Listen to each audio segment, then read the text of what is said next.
tertúlia. Meu boa tarde aí para todos e todas. Hoje é dia 20 de fevereiro de 2011, domingo. O verbete é o 1846, 5 páginas, 45 logias e 22 máximos. Eu recomendo ver o detalhismo, que tem 14 máximos. O tema é sede de poder na intrafisicologia. A verbetógrafa é a professora Dulce, que está aqui na frente, na cadeira dos réus. Tá certo? Agora, definologia. A sede de poder é a avidez desenfreada pelo governo, direção, liderança, comando, domínio, controle, influência ou superintendência ostensiva e continuada de consciências, eventos ou recursos, objetivando a legitimação e o esforço de suposta superioridade individual ou coletiva, através da imposição da própria vontade sobre a de outrem, a despeito de obstáculos, resistência ou oposição. O holopensene do poder dominando a autopensenidade. A sucessão familiar ininterrupta por séculos. O sistema ideológico imposto e as transformações sociais controladas. A esfera do poder, a gramática do poder, as metáforas do poder, o discurso do poder, a indumentária do poder, as cores do poder, a arquitetura do poder, o simbologismo do poder, o ethos do poder, os segredos do poder. E por aí vai. Aqui, também ela fala aí dos ismos: dinastismo, oligarquismo, ditadurismo, monarquismo, coronelismo e por aí vai. Na parafatologia, ela diz: as para-realidades baratrosféricas, a espera oportuna das Reorbex. Ela tem razão. Agora, na argumentologia, tem aqui a parte das alianças, onde ela mostra 6 modalidades das tragédias e interprisões grupo-kármicas. Vale a pena ver com calma esse aspecto aí, esse trecho. Agora, na acabativa, nós temos aqui a remissiologia, onde ela fala da amoralidade, antidireito, artimanha, curupira, que são verbetes que nós já destacamos e discutimos aqui dentro. E também a interassedialidade. Agora, a frase enfática. A conduta ultraegóica e imatura da consciência sequiosa de poder evidencia claramente a mega lacuna existente entre a autoimagem superavaliada e a crua realidade intraconsciencial exposta. Você mantém algum resquício de ostentação de poder nas atitudes e hábitos diuturnos? Ainda busca obter poderes temporais ou apenas valoriza a conquista de poderes evolutivos? Agora, perguntas. Ontem aconteceu um fato que me chamou novamente a atenção para a questão da sincronicidade. O fato foi: te enviei uma pergunta e esta chegou na hora em que o senhor falava de uma personalidade historicamente conhecida que infelizmente possui o mesmo sobrenome que o meu. Daqui pude ver até o seu ar de riso. Minha pergunta foi lida logo em seguida. Então gostaria de saber: a sincronicidade é um fato comum e corriqueiro que acontece com todos que estão mais lúcidos? Vale a pena prestar atenção ao assunto? Poderia comentar? Olha, sincronicidade realmente é um dos fenômenos mais comuns no universo, no cosmos. No entanto, é dos mais difíceis de ser detectados na hora. Então, isso tem que ser visto com muita calma. Uma pessoa tem que ficar de atalaia, como se estivesse investigando o processo o tempo todo, para ela detectar o processo na hora. Agora, não há dúvida, quanto mais a pessoa é lúcida, mais ela vai ver o tanto de sincronicidade que tem. Outra coisa, com o passar do tempo, ela vai ver que tudo é sincrônico. E isso pode levar a modificações nas abordagens, principalmente de pesquisa e de estudo que a pessoa faz. A sincronicidade é um assunto nobre, mas muito difícil. Vale a pena pesquisar mais. Outra, o que o senhor pode dizer sobre Rudolf Steiner? A antroposofia é válida? Olha, isso aí varia. Sobre o processo de educação, algumas coisas, tem alguns princípios, alguns conceitos muito interessantes do Rudolf Steiner. Toda vez que recebo um elogio por algo que produzo, sinto uma profunda angústia, que não raro perdura por algumas horas, como se fosse lícito ser elogiada, ou como se o elogio atestasse a desigualdade entre o que fiz e o outro não fez. O que vem a ser isso? Não, em primeiro lugar, isso é auto-vitimização. A gente não pode ter o outro aspecto, que é o cabotinismo, mas também você não pode deixar de interpretar as coisas com tranquilidade. Quando a pessoa se sente mal assim, isso é auto-vitimização. Tem gente que não... Um elogio é como se você estivesse cuspindo na cara dela. Isso é um perigo para ela, ela acha. Então, isso aí precisa de você ver. Quase sempre... Por exemplo, você é acanhada? Como é que você é? É bom pensar nisso. O senhor ou algum tertuliano conhece o livro Desdobramento, a Viagem da Alma, do Rinaldo de Santos? No caso afirmativo, poderia compartilhar algum comentário? Olha, esse negócio de desdobramento, Viagem da Alma, pelo título, eu não dou muito valor para esses livros, eu já escrevi sobre isso. É um pouco difícil usar isso aí, porque não houve técnica de atualização técnica do processo. Está muito ainda na base do problema de iniciação, de seita e de religião. Então, eu não dou valor para isso. Mas não quer dizer que a gente deve desprezar o livro, não é isso. Vamos com calma. Meu desejo é estudar o livro Projeciologia. Não o fiz ainda, pois ele está acima do que permite meu orçamento atual. Assim como a viagem a Cognópolis, que eu havia programado com entusiasmo. Possuo o livro citado. Se o conteúdo dele não for dissonante, mas positivo, mesmo que seja básico, penso em quebrar um galho, e com ele até ter em mãos o Projeciologia. Peço desculpas pela deselegância de trocar o nome da comunhão espírita cristã em pergunta anterior, realmente. Noto que desde que adquiri o manual da TENEPS, ando um tanto distraída, desatenta, fato embaraçoso que estou superando. O manual da TENEPS, o que é que ele tem que ver com isso? Vamos devagar. Eu acho que isso aí tem... Como é que é? Menos. Em menor escala, mas bastante comum hoje em dia, o autor não poderia incluir na politicologia a modalidade organizacional, aquela em que há gestores de empresas arrogantes, anticosmoéticos, assediadores, que em nome de cumprir metas desrespeitam a tudo e a todos, e seus grupelhos de cúmplices, que fazem vista grossa e a tudo dizem amém. Aqui, o autor aqui é a autora, isso aí diz respeito a você. Você quer falar alguma coisa? Eu faço favor. A autora não poderia incluir na politicologia a modalidade organizacional desse povo? É isso aí que ele está falando. Podia. Agora, essa questão da problemática nas organizações, né, até na exemplologia eu coloquei a questão da sede de poder pessoal, da maquinação do executivo para galgar ao topo da empresa.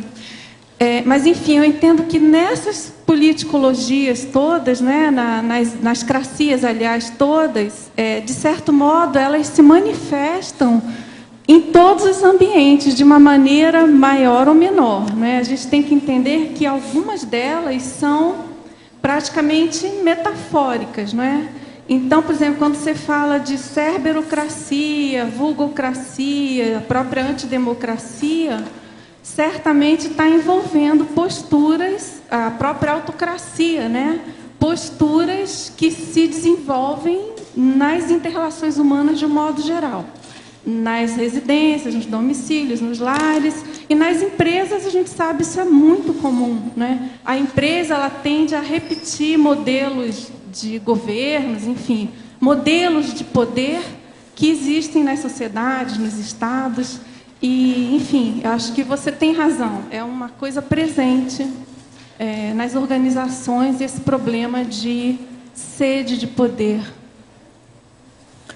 Venho há pouco tempo na Conscienciologia estudando e me esforçando, para desenvolver alguns neoconceitos.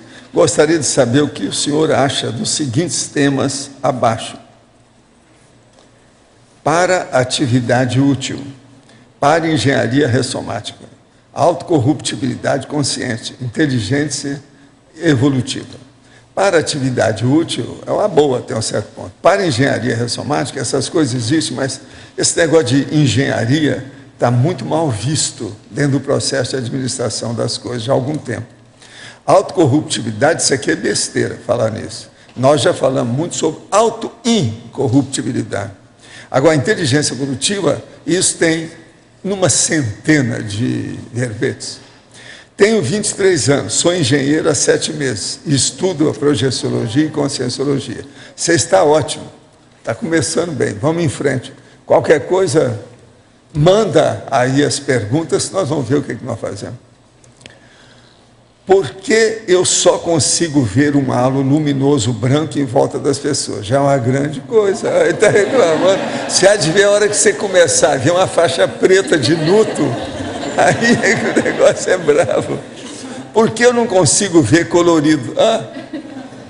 Por causa disso, a gente pode mandar os lápis de cor para ele, né? Tem alguma dica para ampliar essa percepção? Eu faço há 2 anos exercício de circulação energética no front chakra.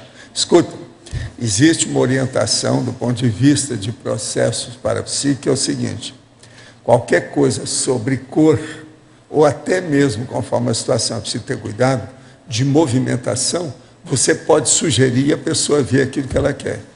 Eu, por exemplo, eu posso sugerir a você, coloco energia na situação, você vê as cores que eu quero. Isso é hipnose, isso é sugestão.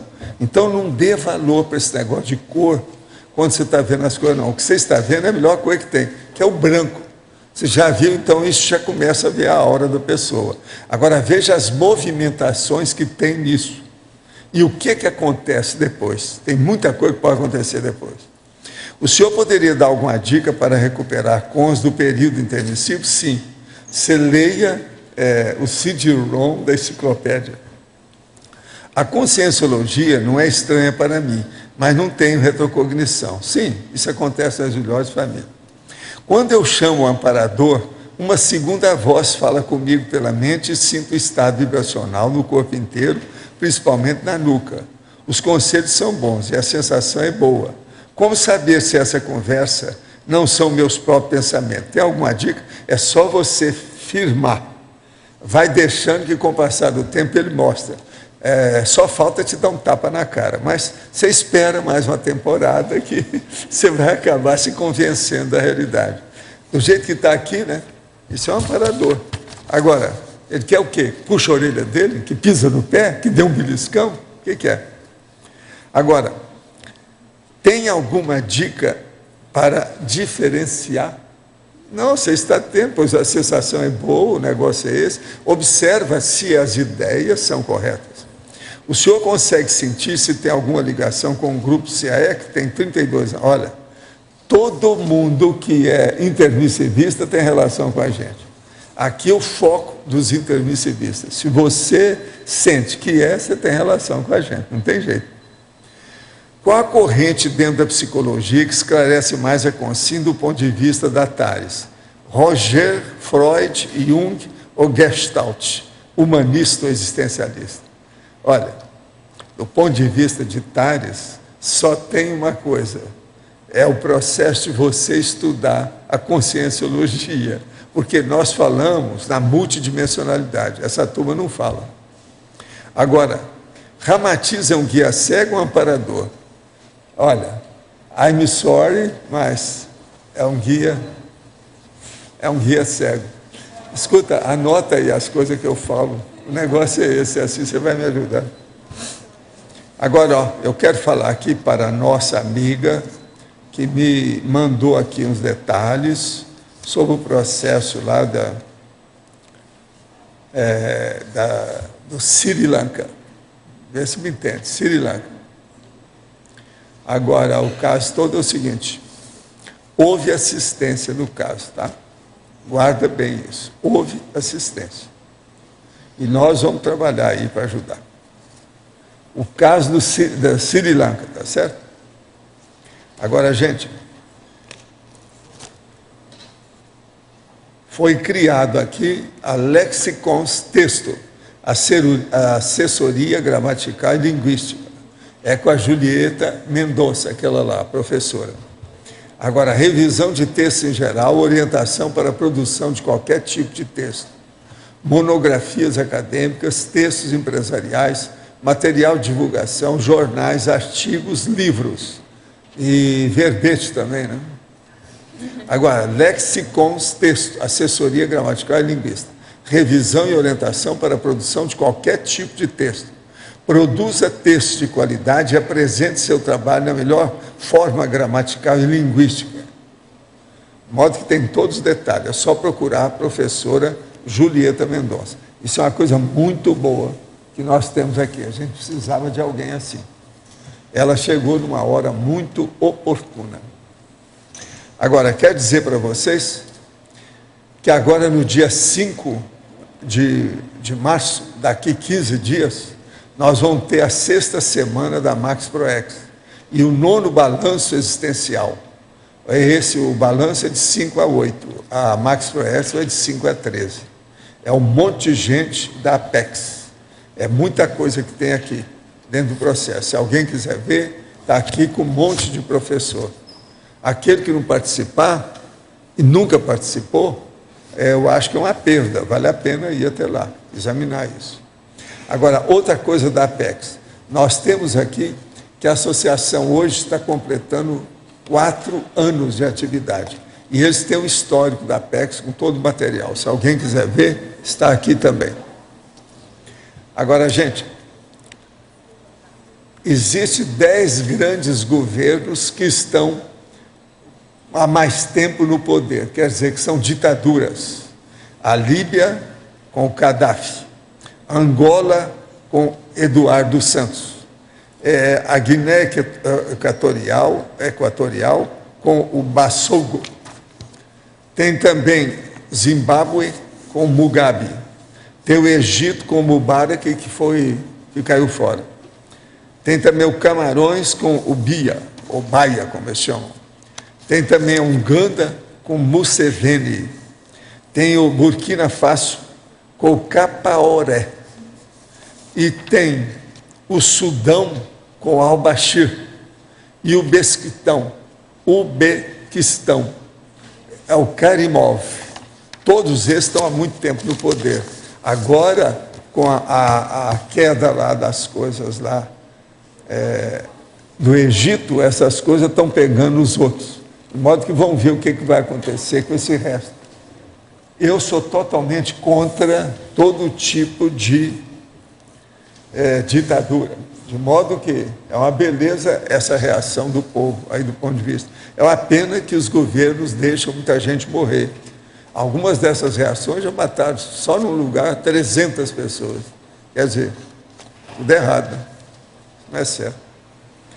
Agora, gente, do ponto de vista da sede de poder, vocês podem perguntar, João, pode fazer aqui, a professora está aqui. Você olha lá que a pessoa vai aparecer lá, viu, Du? Letra B aqui, Dulce, Vivian. Aqui. Primeiro, eu queria parabenizar pelo verbete, né? Eu acho que o tema é bastante pertinente. E eu queria que você explicasse, assim, dentro de uma relação, por exemplo, na página 88, em fatologia, primeira linha, endomarketing ostensivo, né? O endomarketing ostensivo. Às vezes a gente percebe que boas práticas de I6, a gente vê que não são publicadas, não são tornadas públicas, porque a gente fica com medo desse endomarketing ostensivo.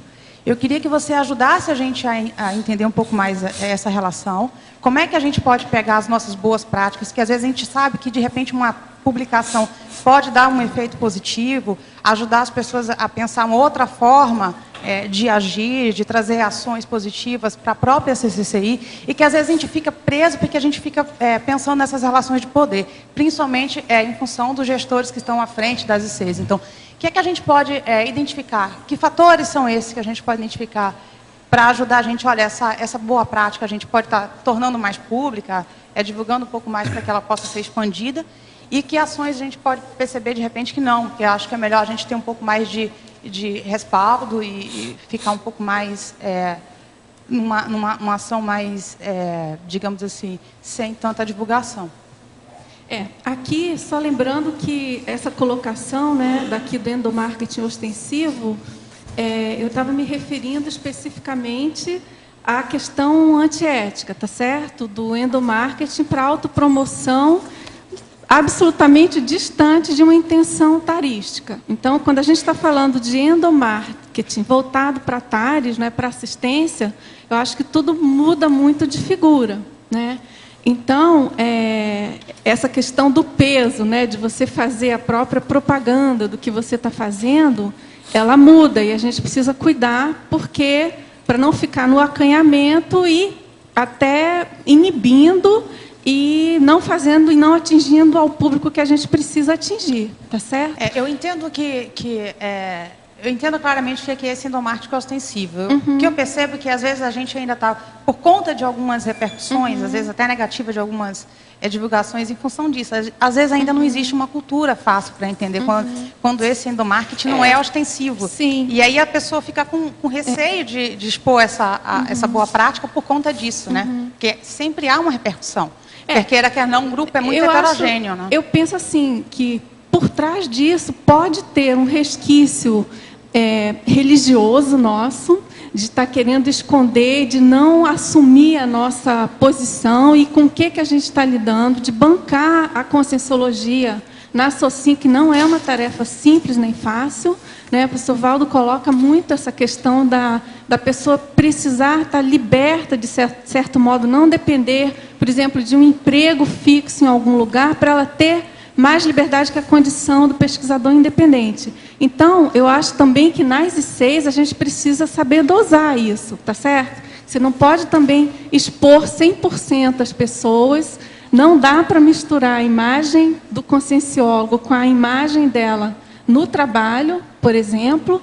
Então, isso tudo dificulta. E eu acho que, aos poucos, a gente tem que aprender a recodificar esses valores e reaprender a lidar com isso de uma maneira tranquila, serena, sem ficar tão preocupado com a nossa imagem.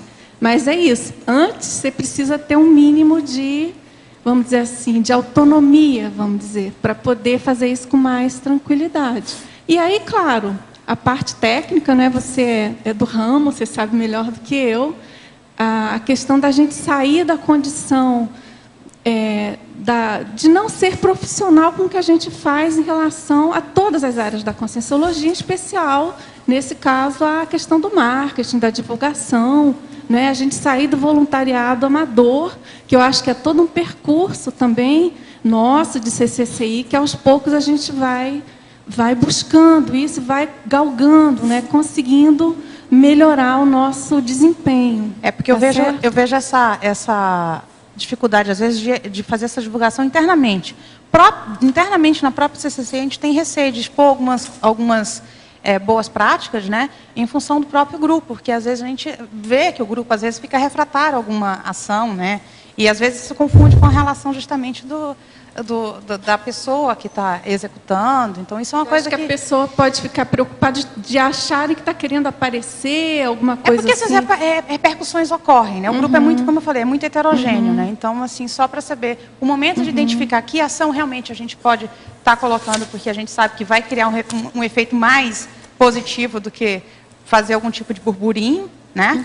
E outras ações que a gente sabe que, olha, apesar se a gente fizer a divulgação, a gente vai ter esse efeito, mas vai criar um efeito negativo maior. Então, a gente retrai, né? Eu acho que uma coisa que sempre ajuda é a gente tirar o foco da gente, ou seja, também tirar o foco da IC e dar o foco em quem a gente quer alcançar e quem quer atingir e assistir.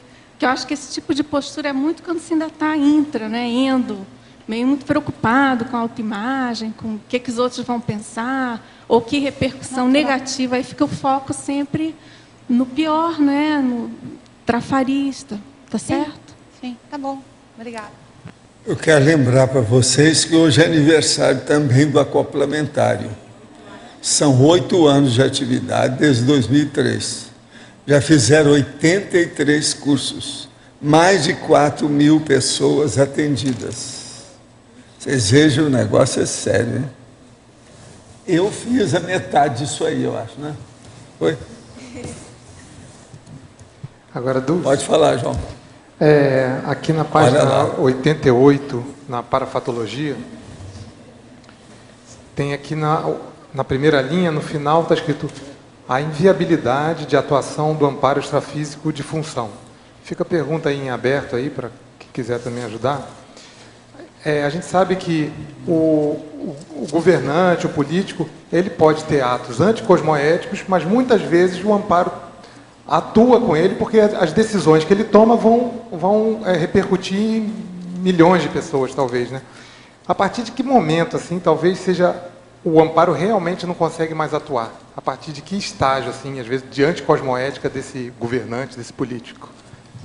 Bom, achômetro, no caso, né? Mas eu penso assim, se 51% da autopensenidade do político, do governante, está na pessoa dele buscando poder, ou querendo alcançar, ou querendo manter, e menos o que ele pode trazer de bom para a sociedade, eu acho inviável o amparo de função atuar, entende? Porque ele está colocando na frente o personalismo, o ego dele atuando na frente de qualquer ação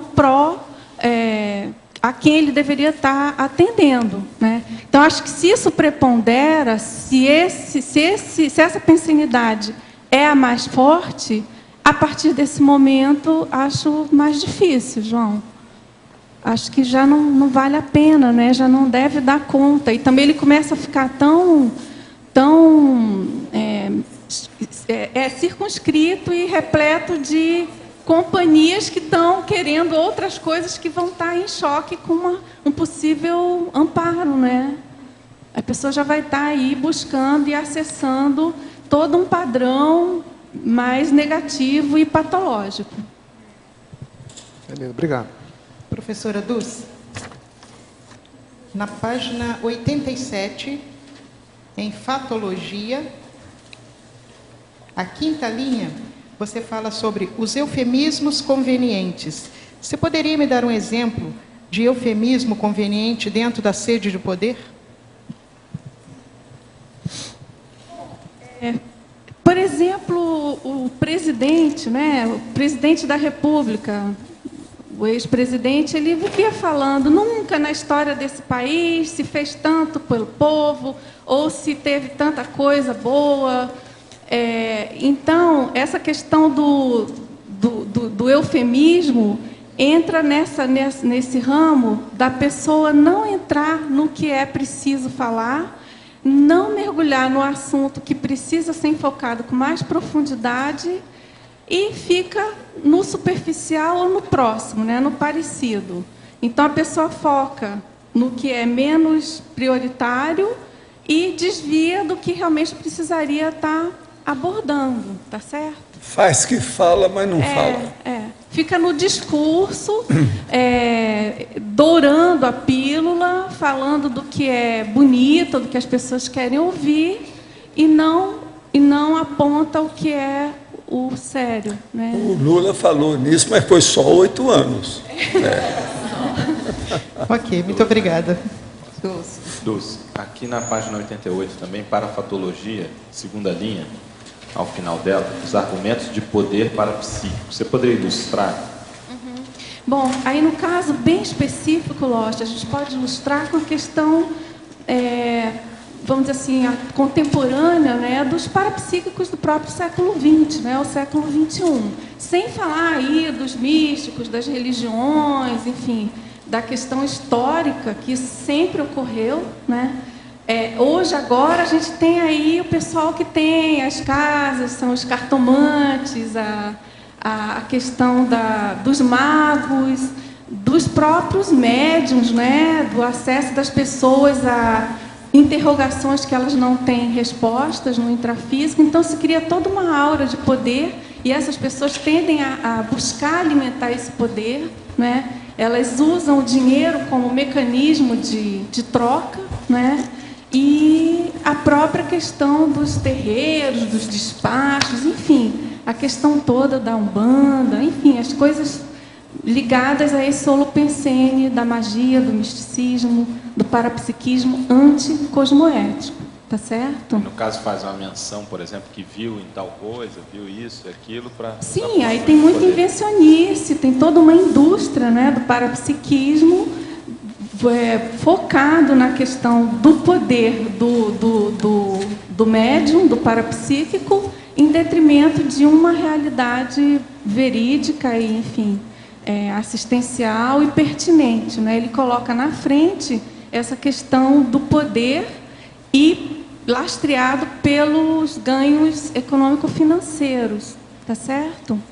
E é claro que a gente não pode deixar de fazer um paralelo, né, com a nossa responsabilidade enquanto conscienciólogos desenvolvendo parapsiquismo, né, parapsiquistas, né, do poder que a gente está conquistando com esse desenvolvimento e a responsabilidade que a gente tem que ter, que a gente apreende com essa conquista, né, em relação às relações cosmoéticas com as pessoas, né?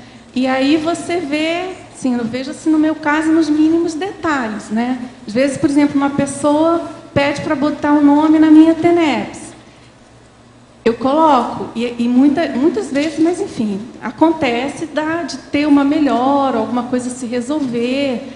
E é uma tendência das pessoas, né? É a contraparte que você tem que cuidar, da pessoa já tender a...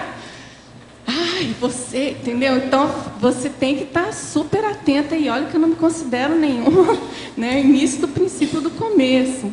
Então, a gente precisa estar atento, sabe? A cortar qualquer indício de uma relação anticosmoética em cima desse poder parapsíquico. Aqui no B. Pode falar. Dulce.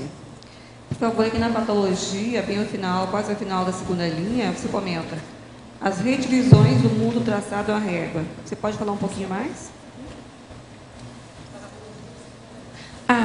As redivisões do mundo traçadas à régua. Aqui eu estou me referindo à questão, assim, dos impérios, né? Muitas vezes, assim, ao longo da história, principalmente assim, do século XIX para cá, se você pegar os mapas, fundamentalmente o mapa do território africano, né, da África, você pode ver que tem assim, até linhas bem retilíneas, né? E se você entrar nessa pesquisa histórica, essas redivisões traçadas a réguas, no caso, é uma metáfora, mas são muito próximas do que aconteceu, né? De pessoas sequiosas de poder em gabinetes, redefinindo as divisões dos países, do mundo, do planeta, dividindo o poder entre elas, né? Sem querer saber da realidade, de quem vive ali, quem mora ali, o que está acontecendo, o que é melhor. O mapa dos Estados Unidos também, é todo feito na base da régua. Então, é um negócio assim... Então, uma coisa absurda, porque não tem significado. O Brasil tem pouca coisa, o Mato Grosso tem coisa de régua. Acho que o Acre também, ali naquela região, né? Aí, às vezes, não combina com a geografia e muito menos com a população, com a realidade política, né? Geopolítica existente, né? No domínio desse povo, o sol não se põe. Pois é. Essa que é a ânsia, o sonho dourado de consumo deles é esse. Mas que mais? Quem é o próximo? Quem é que está com o microfone? É você. Dos dois pontos. Primeiro, se de repente caberia a questão de inserir o coloquialismo, o não largar o osso, que tem a ver com isso. E no Brasil a gente tem um exemplo assim fabuloso que é o Sarney, né? Você viu as declarações dele na chamada da Globo News dessa semana? Não. Política só tem uma porta de entrada. Nossa, aí, ó, perfeito. Essa é ótima. Não, dia 26. Agora, vocês viram que eles pediram no Senado para apiar o homem, né? Tirar do poder, aposentá-lo. Tem tanta gente que está saindo do poder, por que é que não está na hora dele?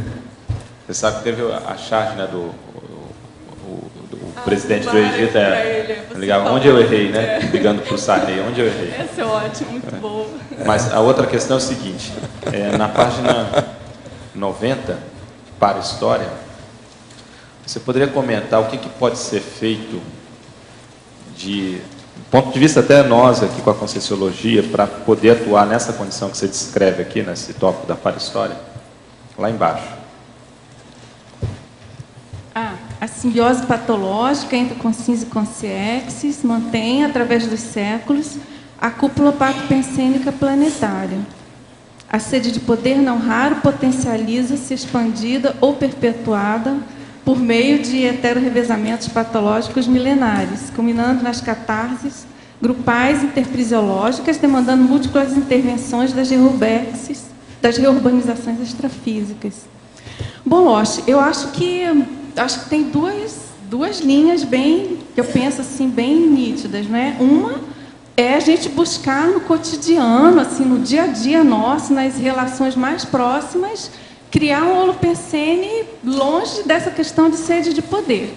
Porque, assim, deixando bem claro, né, esse verbete, ele é muito assim... Agora, ó, há uma pergunta que não é bom, que ela não quer calar. Seria bom lembrar, a pergunta não é minha, isso é do povo. A pergunta é o seguinte, é uma pergunta que vocês têm que pensar muito para não errar, não é? Em qual estado do Brasil dá mais sarna? Eu não sei de nada disso. Eu só já vi que essa pergunta muita gente já fez. Dá mais sarna. Começa com M. O negócio é sério. Você sabe que a sarna é um processo renitente, né? Ela é insidiosa, é difícil. A sarna, por exemplo, num cachorro é um problemão para acabar, não é fácil. Agora pensem bem, o que a gente está vendo com o Brasil? No lombo do Brasil tem sarna, berne, tem uma opção de coisa assim. Agora, berne, eles falaram que onde tem mais é nos Estados Unidos. Tem o Bernanke. Bernanke.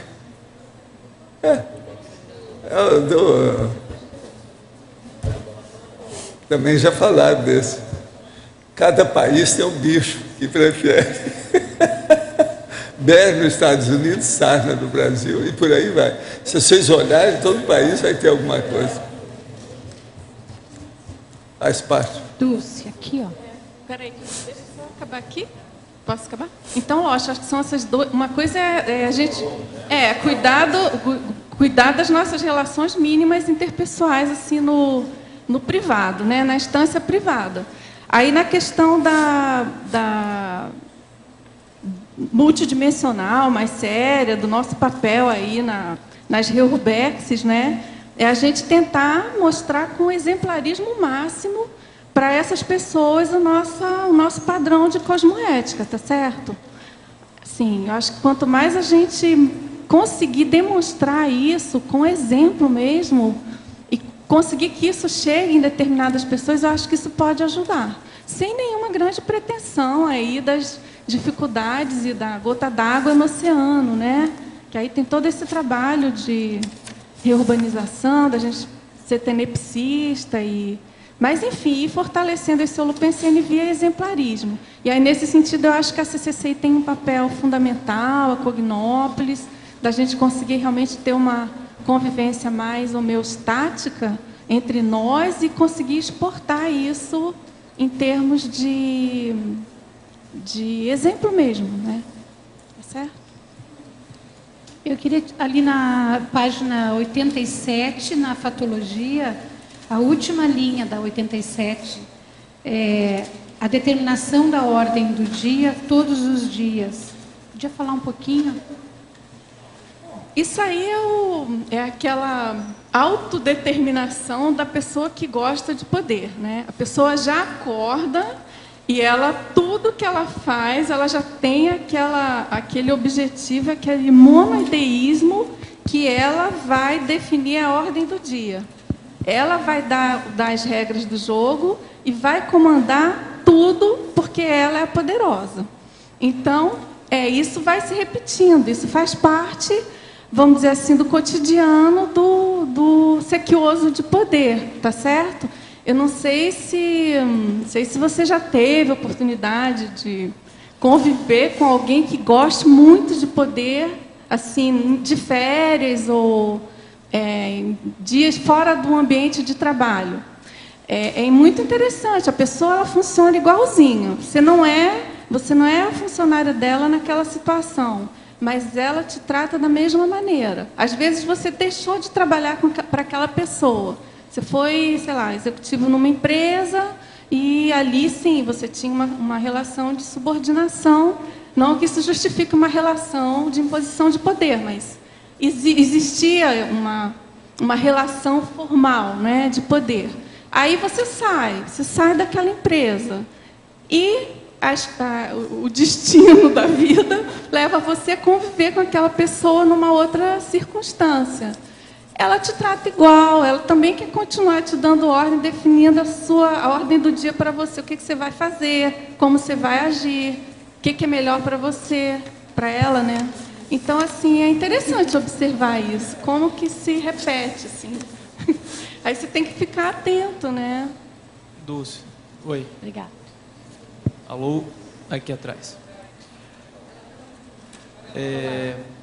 Dentro da tua pesquisa, Dulce, a etiologia, dá para se dizer que a etiologia da sede do poder é a vaidade? O que você encontrou aí na pesquisa? Olha, eu acho que a questão do poder, assim, no âmago, tem uma coisa interessante, que a pessoa, a questão, eu até coloquei em alguns momentos aqui do verbete, a vaidade, sim, com certeza. A pessoa, ela se acha realmente superior a tudo e a todos, né? Essa questão da assimetria, né? Ela se considera acima de qualquer outra condição ou qualquer outra pessoa. Ela se acha melhor. É a história do si, né? Do se sentindo, do se achando. E é claro que isso envolve vaidade, tá certo? A vaidade, o orgulho, o apriorismo, isso tudo assim, o egoísmo, isso tudo assim, muito próximo, não é? E muito junto. Mas, fundamentalmente, a questão da superioridade. E pelo que eu pude ver aqui, que eu pude entender do verbete, a profilaxia seria pôr o foco na assistência. O foco na assistência, mas eu acho que antes disso a pessoa precisa trabalhar a questão da autoconscienciometria, né? Ela entender que ela, em tese, ela não é superior a ninguém, ninguém é superior a ninguém como consciência. E eu penso que o âmago, assim, o nó dessa questão do poder é isso, a pessoa ela se considera melhor, né? É realmente uma postura íntima de assimetria, a pessoa acha que ela vai fazer melhor que o outro, que não tem ninguém que possa substituí-la, que ela é melhor, que ela sabe mais, que é mais inteligente, que é mais viva, que teve a melhor ideia. Então, assim, é bem sério, né? E, claro, né, a vaidade, vamos dizer assim, permeia isso tudo, né? E você perguntou da profilaxia, da assistencialidade. Sim, sem dúvida, né? Se a pessoa tira o foco dela e pensa no outro, com certeza isso é um grande antídoto, né? Obrigado. Qual a melhor maneira de nos livrar da possessão de um assediador? Tenho consciência que, infelizmente, durante muito tempo alimentei nossa simbiose em relação a sexo e pensamentos negativos. Agora, com a descoberta da conscienciologia, me despertei, mesmo um pouco tarde, pois já tenho 34 anos e desde os 17 isso me afeta. Tenho medo de estar muito ligado a ponto de, quando nos separarmos definitivamente, eu possa até vir a dessomar. O que devo fazer? O senhor poderia me ajudar? A primeira coisa é o seguinte: se você está com 34 anos, você está no ponto certo. Isso mostra que os amparadores estão ajudando você. Pelo seguinte, até os 35 você está na preparação. Dos 36 você começa na consecução da sua programação existencial, de modo que isso aí mostra, pela sua idade, que você se despertou, como você falou, que descobriu a conscienciologia. Isso mostra assistência. Tenha confiança na assistência que tem amparador atrás do seu caso. Outra, ectoplasma, porção mais externa do citoplasma, próxima à membrana plasmática, basicamente formada por actina e desempenha papel importante na movimentação celular. Ao estudar citologia, me deparei com essa definição de ectoplasma e gostaria de saber se seria esse o mesmo ectoplasma doado na TENEPS e outras tarefas parapsíquicas. Também quero saber se o senhor possui alguma indicação de pesquisa científica publicada em relação à ectoplasmia. Escuta, é bom você ler o Tratado de Metapsíquica, sabe, do Richer, Charles Robert Richer. Tem até aí na nossa epígrafe.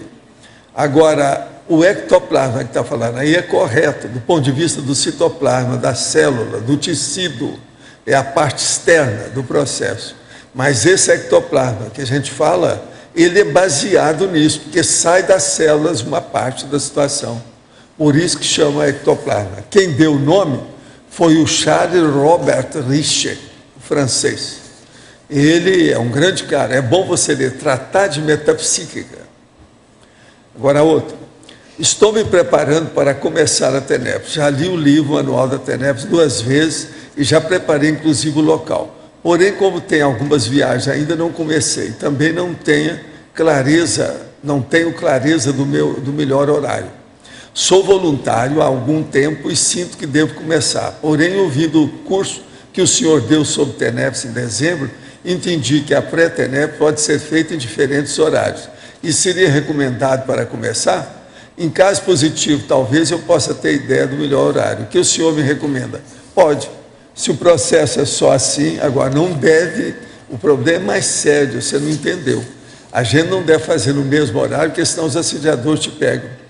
Faz em horários diferentes. Para quem não está fazendo TENEPS, quando a gente vai fazer no horário certo, já é TENEPS, já é profissional. Você, como é amadora, vai assim, em horário diferente. Muda todo dia. Outro, os amparadores podem se comunicar conosco através de imagens? Sim, é o processo da pictografia, que é feito através das aparições, da clarividência, etc., como aconteceu aí com o caso da ovelha comigo. Como se a pessoa visse uma imagem rapidamente de olhos fechados? Isso tem ligação com a clarividência? Pode ter. O problema é você anotar e ver o que vai acontecer com o tempo. Qualquer coisa, vem as confirmações que chancelam a realidade dos parafatos com o tempo. A sede de poder atinge homens e mulheres. De que modo avaliar a sede de poder no âmbito feminino, às vezes atuando de modo anticosmoético nos bastidores? É para você. Eu, assim, a princípio, eu não vejo muita diferença entre sede de poder de homens e mulheres, não. Aliás, se você considerar a história do mundo, a sede de poder masculina parece ser imensamente mais visível, né? Agora, realmente tem pessoas que consideram que existe até uma denominada síndrome da abelha rainha, né? Que é justamente essa colocação. Eu nem inseri aqui porque eu não acho... Dizem que o poder maior é devido à testosterona. E quem tem mais testosterona é o homem. Mas, assim, essa questão do poder das mulheres, então, ela se processa num âmbito mais privado, mais e outra coisa, eles falam que o poder é afrodisíaco. Devido à testosterona.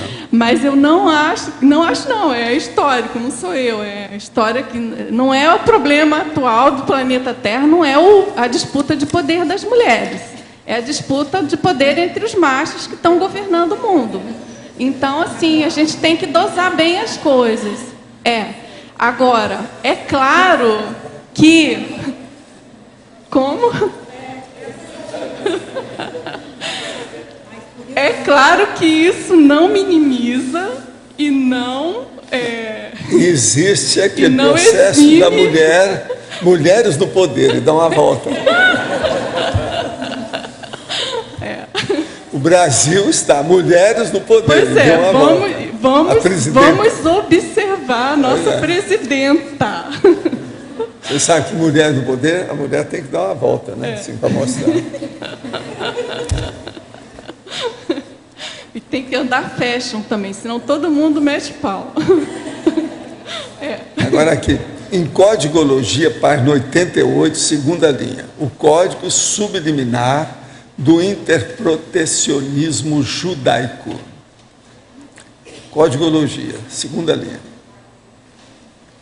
Bom, aqui é a questão da realidade mesmo dos judeus, né, de se protegerem e criarem aquelas alianças, em geral, não explícitas. Então, você vê isso nas várias esferas da sociedade, de empresas, dos negócios. Rede subterrânea. Exatamente. Então, eles moram... Underground. Eles moram em bairros, mas que o bairro não é um bairro judeu, mas eles estão ali, em rede, em condomínios, em edifícios. Underground, não explícitos, mas isso está permeando aí todo o planeta, tá certo? Isso aí é um fato também. É só você dar uma pesquisada que está cheio de histórias nesse sentido. Tenho 13 anos, fazem 2 meses que comecei a ver consciência na minha casa e estou com um pouco de medo. Gostaria de orientação sobre qual a maneira de controlar e desenvolver esse fenômeno e seria bom eu fazer algum laboratório no CAEC. Seria bom no CAEC, se você chegar aqui, nós vamos conversar com você. É uma menina, 13 anos, de Chapecó. É a terra do Luiz. Lá, ele não está aí. Apareça por aqui que a gente vai ver o que a gente faz. Tem muito laboratório, vai te ajudar, sim. Não há dúvida. Página 89, antagonismologia, segunda linha. Queria que você explicasse melhor o antagonismo, ser político e estar na política. A questão do ser político é a condição nossa humana, né, André? Assim, nós somos seres políticos, não tem como abrir mão disso, não tem como não ser político na condição, eu acho que antes de ser consciência livre, né, pelo menos, eu acho. Talvez um serenão. Agora, estar político é o caso do Lott, não é isso? Exatamente. Pensando bem, eu acho que é uma boa... Ou seja, uma condição tende a ser inexorável e neutra ou positiva, e a outra a pessoa tem que tomar mais cuidado com o que ela está fazendo. Isso. Né, Lógico? Então, aqui no caso seria ser político e cuidar para não fazer política também, ou politicagem. Que essa questão de estar na política, aí tem a questão do profissional, da questão de não largar o osso, da sede de poder permeando isso, e a questão da pessoa ser política, porque faz parte, né? Que não necessariamente a pessoa vai estar enrolada de convívio, né? Ou vai estar em algum conflito de ideologia, né? Uma coisa mais íntima dela. E uma outra coisa que eu fiquei curiosa, porque eu acho esse um tema super interessante, o que te motivou a escrever esse verbete? Professor Valdo.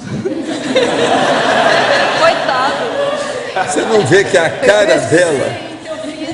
Teu fim é triste, desculpem. Eu, às vezes, acerto nos perfis. Eu não sou lá do Criminal Minds, mas sei fazer perfil. Às vezes. Não, mas você ouviu o que ela disse, vezes, né? Às vezes eu você motivou ela, ó. Cuida disso. Não, mas não é que eu motivei. Ela tem me motivado através do tempo. É sério, mas assim, ele te deu a dica... Ele falou para eu escrever esse verbete. Entendeu? Aí depois ele falou, agora só para chatear você escreve o poder da verdade. Que aí acabou vindo primeiro, entendeu? É a vida. Mas fala. Na principiologia, Dulce, você tem o princípio egóico de dividir para dominar.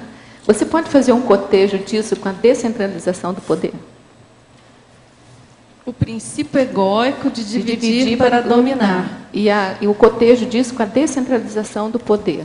No caso aqui, o princípio egóico de dividir para dominar é a questão do próprio líder anticosmoético, né? Ou, num caso mais extremo, um estadista, que é uma técnica de domínio de poder, né? Até se você pegar, por exemplo, numa empresa, isso é bem comum. Historicamente, exatamente. A questão é picotar o inimigo, que aí você tem mais, você enfraquece, e com isso você domina melhor, né? A questão assim joga um contra o outro. A questão assim mais prática numa empresa, por exemplo, a pessoa cria um monte de área, um monte de modo fragmentado, não de um modo funcional. De um modo que as pessoas não tenham noção do todo, que só vejam uma parte pequenininha, só ela tem a visão de conjunto. Só ela domina o todo, com isso ela deita e rola em relação ao poder, né? Já a questão da descentralização do poder, justamente ela ocorre com uma intenção contrária, né? A pessoa compartilha, ela descentraliza no sentido de compartilhar o poder que ela poderia ter. Ou seja, é uma decisão, uma postura inteligente, democrática e assistencial, até que assim, muitos líderes não pensam nisso, né? O quanto que ele pode estar ajudando a pessoa que trabalha com ele, se ele descentralizar o que ele já faz com o pé nas costas, já dominou, e delegar para aquela pessoa que precisa aprender a fazer aquilo de uma maneira mais interessante. Então, a pessoa que está com sede de poder nunca, nem pensa nisso, nunca vai tomar essa atitude. Como vocês verem, a Dulce é a nossa Margaret Thatcher, e ela não é a dama de ferro. Isso é o máximo. Quer dizer, tem os trafores da Thatcher, não tem os trafares. É perfeito. Dulce, aqui na letra B.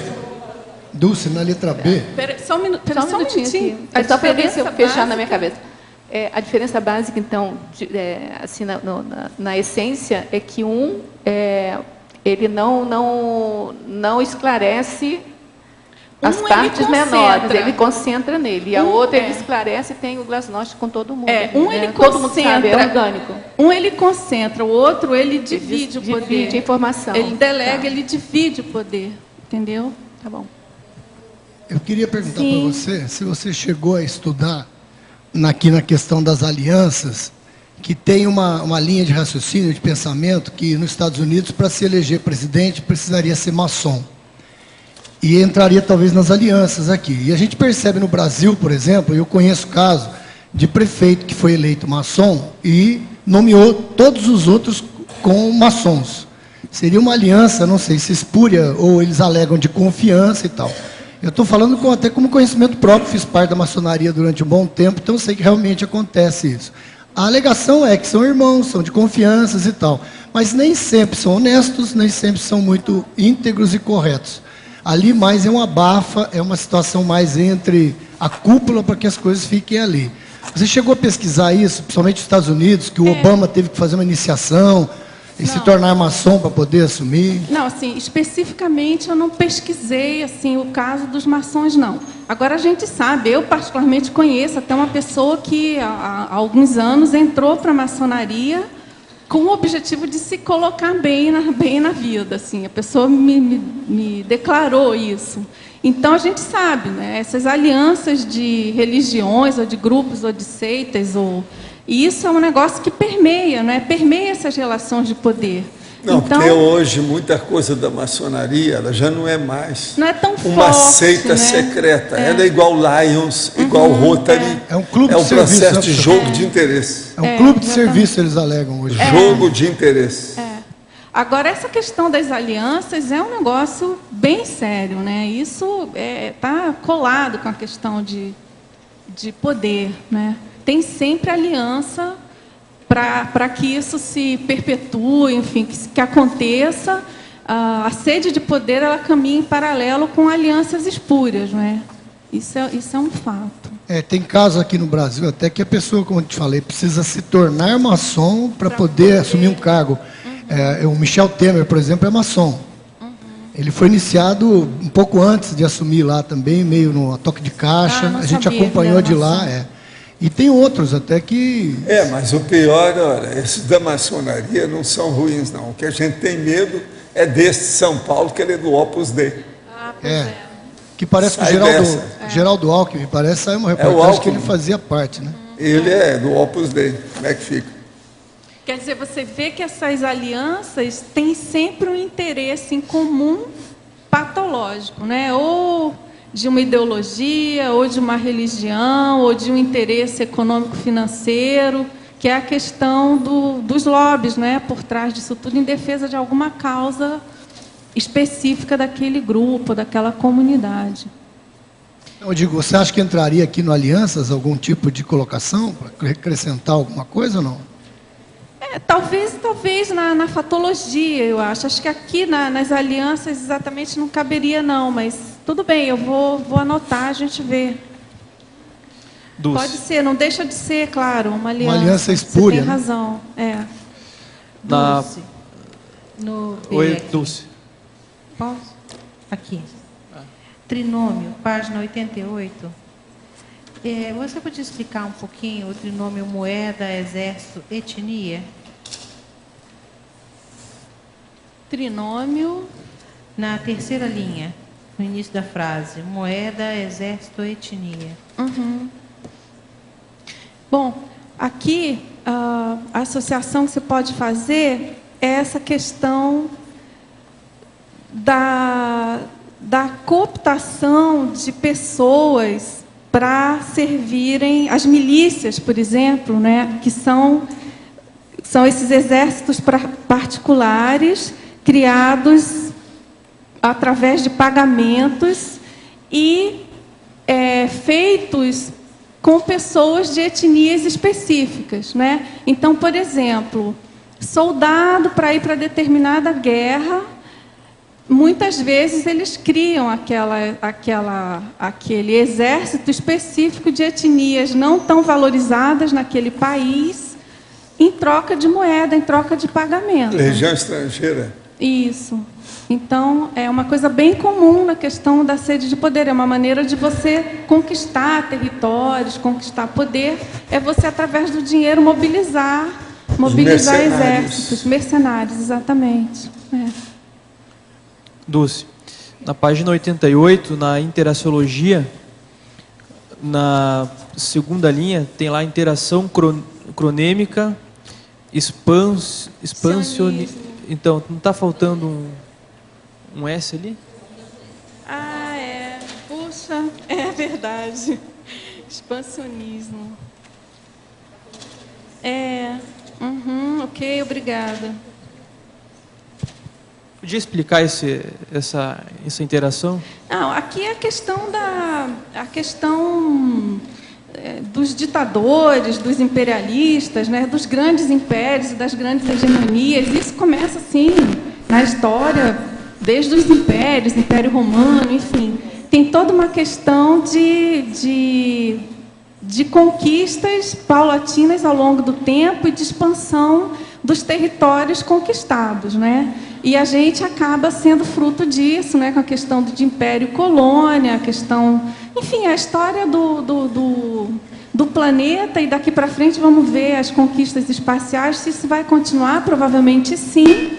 Com o tempo, com a evolução, a questão da sede de expansão territorial, ela vai aumentando, né? O poderoso não se contenta com o que ele tem, ele quer sempre mais e mais e mais. É a história do império, do Sol, né, que o professor Valdo colocou ainda há pouco, onde o Sol nunca se põe, de tão extenso que é. Tá certo? Posso comentar um pouquinho? Claro. Hoje a gente tem a questão, por exemplo, da cronêmica e expansionismo. Por exemplo, há um modelo de agricultura que a tendência é, como a margem de lucro é muito pequena, a pessoa sempre pensa em comprar mais terra para aumentar seu poder, que faz parte, porque são 5 grandes empresas que dominam o agronegócio no mundo, e elas dominam a tecnologia da semente, do veneno e do adubo químico. E eles jogam, eles vendem a semente com aquele pacote, e eles estabelecem também o preço no mercado mundial. Então, fica como um sujeito oculto da frase, quem colocou o preço, não foi o mercado externo. Só que aquilo tudo é um jogo. E aí você força as pessoas, nessa perspectiva de capitalismo selvagem, a irem ampliando suas áreas. Então, cria muito conflito. O vizinho sempre tem medo do outro. Então, também leva essa ruptura dos grupos e elas ficam bem perdidas. Tá certo, perfeita. Mesma tendência, né? Dulce. Aqui, Dulce. Aqui. Fatologia. Aqui você coloca a gramática do poder. A 6ª linha, de cima para baixo. Bom, a gramática do poder é envolvendo a linguagem, né? O poder tem todo um vocabulário específico, né? Junto aí, olha, com a questão das metáforas, do discurso, isso aí está tudo muito junto, a indumentária, as cores. Então, os ditadores, se você pegar esses grandes ditadores e as palavras de ordem, os discursos, eles têm sempre características de cada um. Cada um estuda de modo muito detalhado, nada é à toa, né?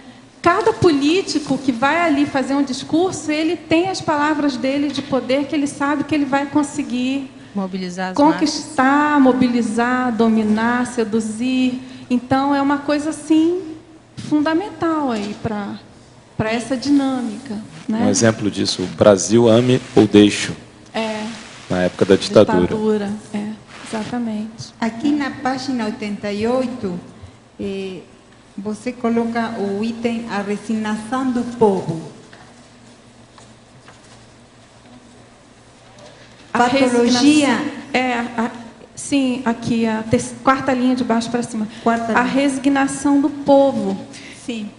Aqui a questão está em seguida a contraparte áulica, né? Quer dizer, em toda relação de poder, de sede de poder, tem a outra parte que baixa a cabeça, que cede, que permite isso. Em todos os níveis de poder. Então...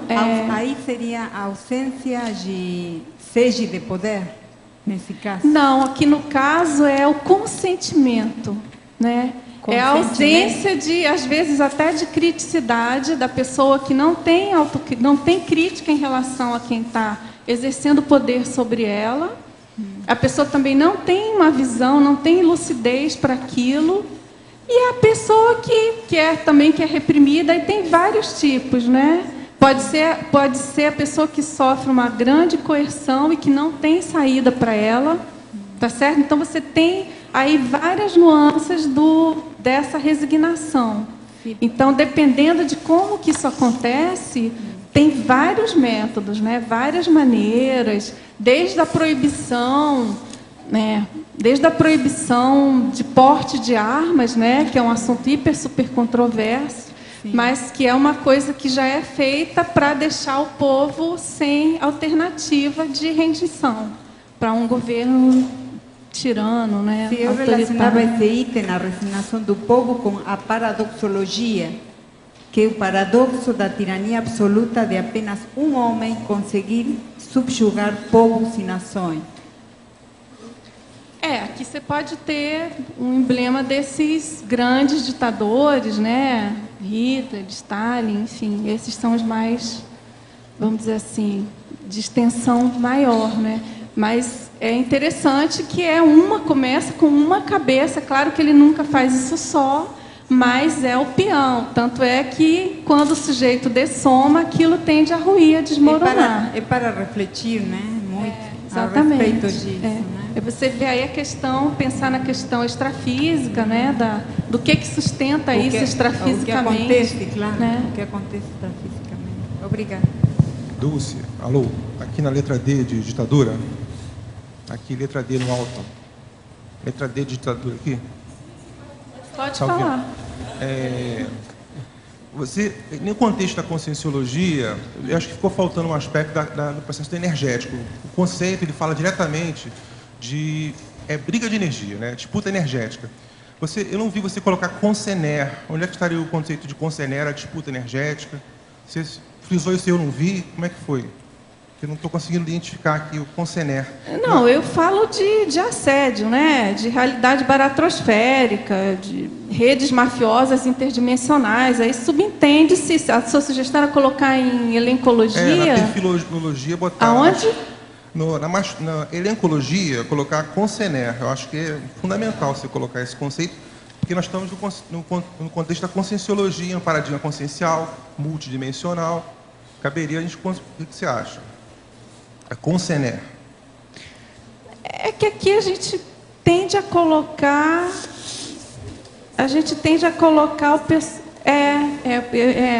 mais relacionado com o intrafísico, né? Mas porque aqui eu evitei, Cláudio, assim, esse verbete, eu evitei entrar muito nessa questão. Enfim, eu foquei na intrafisicologia, né? Até porque tem vários verbetes super ricos que falam dessa questão negativa de tem até o verbete interassedialidade, enfim, tem muita coisa sobre isso, né? De assédio e eu foquei então no elenco intrafísico, né? Na perfilologia, elenco intrafísico. Foi isso. E tem Consréu, tem transmigrada, né? Que eu acho que supera isso, né? Supera isso tudo, abrange, né? Você avalia aí. Tá Cabendo bom, no conceito, avaliar, definição, claro. Colocar aqui a sede de governo, de liderança, mas antes de tudo é sede de energia. Agora, outra ideia que eu tenho para contribuir é no sentido, o professor Val tem falado da questão do Rottweiler, né? Consciência Rottweiler, aquela que não larga o osso. Então, aí uma hipótese para você colocar, síndrome do Rottweiler, que na verdade seria uma síndrome pré-ostracismo. Sim. Ela seria uma síndrome pré-ostracismo. Antes disso, você tem um Berlusconi, você tem vários... Até engraçado, né? Você tem vários líderes aí no mundo todo que não querem largar o osso. Com certeza, ok. Acho bem válido.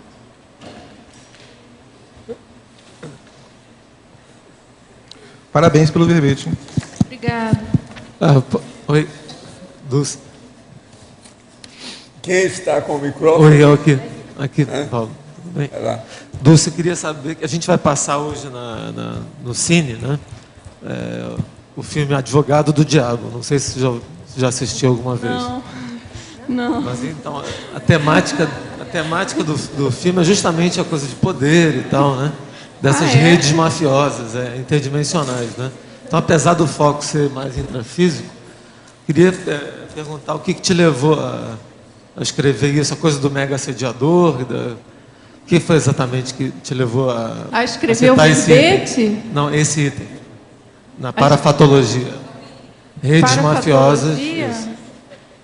O que acabou de citar com o Cláudio aí, redes mafiosas interdimensionais. Parafatologia. Você mesmo citou esse item agora com o Cláudio, né? As redes mafiosas interdimensionais. Não, aí é a questão óbvia da manipulação extrafísica e das companhias extrafísicas desse povo que tem sede de poder, né? Você vê as pessoas, as consciências, mas está na cara que aquilo é toda uma manipulação e que tem toda uma rede, até por uma inteligência execrável, mas tem, né? Se você vê, por exemplo, na história do nazismo, os caras faziam coisas que, obviamente, que tinha todo um trabalho ali interdimensional de apoio, né, de conluio extrafísico para eles conseguirem fazer aqueles negócios. O próprio escape do nosso amigo lá, Hitler, de tantas tentativas de suicídio, né? Suicídio não, de homicídio. Impressionante aquilo, como que ele conseguia se livrar. A R2 não está aí, você está representando ele com dignidade.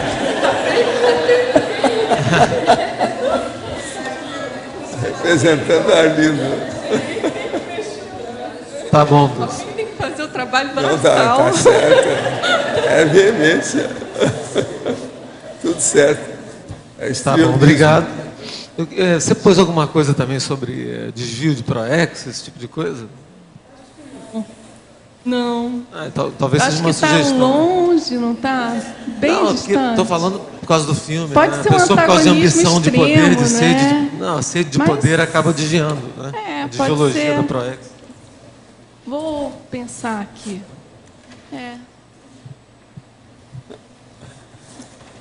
Dulce? Oi. Na antagonismologia, logo na segunda linha, você fala o antagonismo, sede de poder, fome de saber.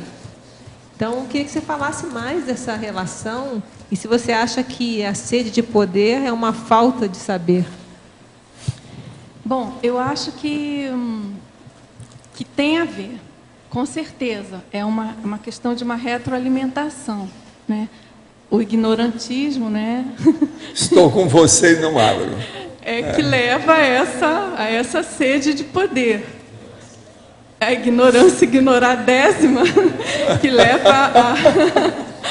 leva a sede de poder. Por outro lado, a profilaxia, ou nem profilaxia, também o remédio, enfim, é a questão da cogniciologia, tá certo? Principalmente começando pela autocogniciologia.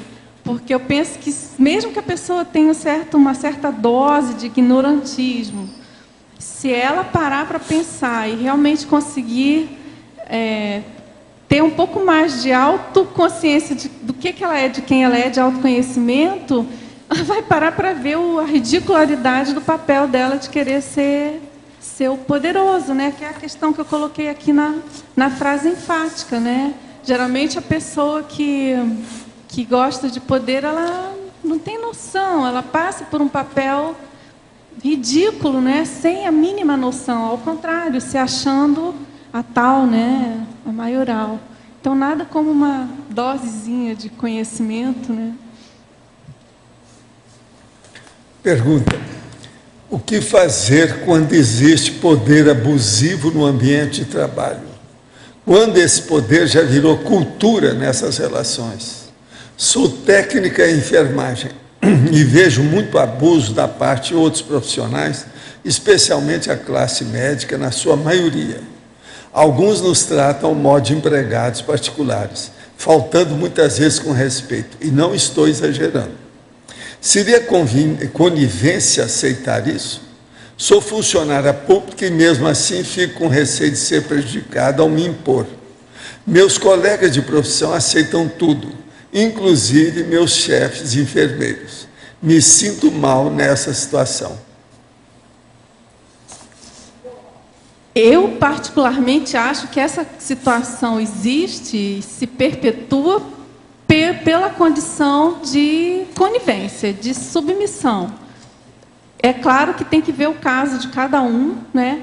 Tem pessoas que têm menos flexibilidade, menos livre-arbítrio de poder pedir uma demissão e não se sujeitar, mas eu acho que isso é uma questão de uma postura íntima, né? Eu já tive ocasião na minha vida profissional que eu, com 3 meses de trabalho, eu pedi demissão. Era uma condição, não posso dizer que é igual à sua, mas parecida,